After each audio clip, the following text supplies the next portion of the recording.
कतारमध्ये Doha इथे झालेल्या FIDE जागतिक रॅपिड बुद्धिबळ अजिंक्यपद स्पर्धेत भारतीय बुद्धिबळपटूंनी चमकदार कामगिरी केली आहे.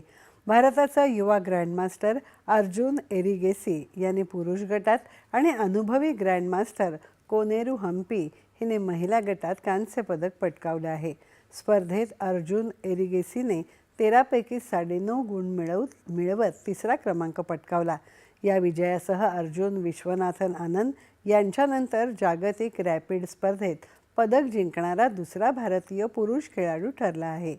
या अत्यंत चुरशीच्या स्पर्धेत त्याने 8 विजय, 3 बरोबरी आणि 2 पराभव अशी कामगिरी नोंदवली.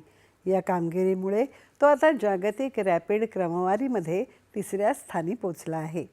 त्यासोबतच महिला गटात भारताची अव्वल खेळाडू कोनेरू हम्पी हिने 11 पैकी 8.5 गुणांसह तिसरं स्थान मिळवलं. विशेष म्हणजे हम्पी या स्पर्धेत शेवटपर्यंत अपराजित राहिली. चीनची झू जिनर, रशियाची अलेक्झांड्रा आणि हम्पी या तिघींचे गुण समान होते, परंतु ट्रायबेकच्या गुणांमध्ये मागे पडल्याने हम्पीला कांस्य पदकावर समाधान मानावं लागलं. तिने आपल्या शेवटच्या डावात भारताच्या सविता श्रीबास्कर हिच्याशी बरोबरी साधली.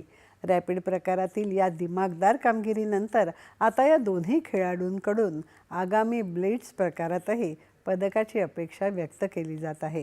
पुरुष गटात मॅग्नस कार्लसनने 6व्यांदा जागतिक रॅपिड बुद्धिबळ चॅम्पियनशिपचं विजेतेपद पटकावलं आहे, तर महिला गटात रशियाच्या अलेक्झांड्रानं विश्वविजेतेपद पटकावलं आहे. या कामगिरीसाठी पंतप्रधान नरेंद्र मोदी यांनी आज अर्जुन एरिगेसी आणि कोनेरू हम्पी यांचं अभिनंदन केलं आहे. ठळक बातम्या पुन्हा एकदा.